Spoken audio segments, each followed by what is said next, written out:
আপনি কিভাবে খুশি হবেন তা আপনার সিদ্ধান্তের উপর নির্ভর করবে। অনেকে দেখি রিক্সা চালকের সাথে খুব সামান্য পয়সা নিয়ে তুমুল ঝগড়া শুরু করে দেন। ঝগড়ার পর দুজনই গজগজ করতে থাকেন, যে যার পথে তারপরে রওনা দেন। আবার অনেকে দেখেছি ভাড়া দেওয়ার পর বাড়তি 10 টাকা দিয়ে বলেন এটা দিয়ে এক কাপ চা খাবেন। হ্যাঁ, এরপর যিনি দিলেন তিনি খুশি হয়ে চলে যান, আবার যিনি পেলেন তিনিও মুখে একটা স্বর্গীয় হাসি ফুটিয়ে তুলে নিজের পথ ধরেন। একবারে বিয়ের দাওয়াতে গেছি, খাবার টেবিলে 8 জন করে বসেছেন। খাবার যখন সার্ভ করলেন, 2 ট্রে কাচ্চি বিরিয়ানি দিলেন, একটা আমাদের দিকে আর অপরটা বিপরীত দিকে। আমার পাশে যে ভদ্রলোক বসেছিলেন তিনি কাচ্চির ট্রেটা টেনে নিয়ে প্রায় পুরো মাংসগুলো নিজের প্লেটে উঠে দিলেন। আমিও কিন্তু এমন চর্চার মধ্যে ছিলাম। একবার বাসায় খেতে বসেছি এবং যথারীতি মাছের সবচাইতে বড় পিসটা তুলে নিয়েছি পাতে।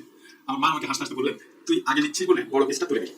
এভাবে নিতে নিতে যে সবার পরে নিবে সে সবচাইতে ছোট এবং ভাঙাচোরা পিসটা নিবে, আর সে হচ্ছে আমি। এমন ভাবে কিন্তু আমি কখনো ভেবে দেখিনি। আমার মনের মধ্যে এমন মোচড় দিয়ে উঠলো কথাটা শুনে, আমি সাথে সাথে বড় পিসটা নামিয়ে রেখে বাড়ি থেকে ছোট পিসটা তুলে নিলাম। কি সুন্দর করে যে মা লোক সংবরণ করা শিখিয়ে দিয়ে গেছেন। 40 বছর তো হয়ে গেল প্রায়, আজও খেয়াল করছি ছোট পিসেই শান্তিটা বেশি পাই।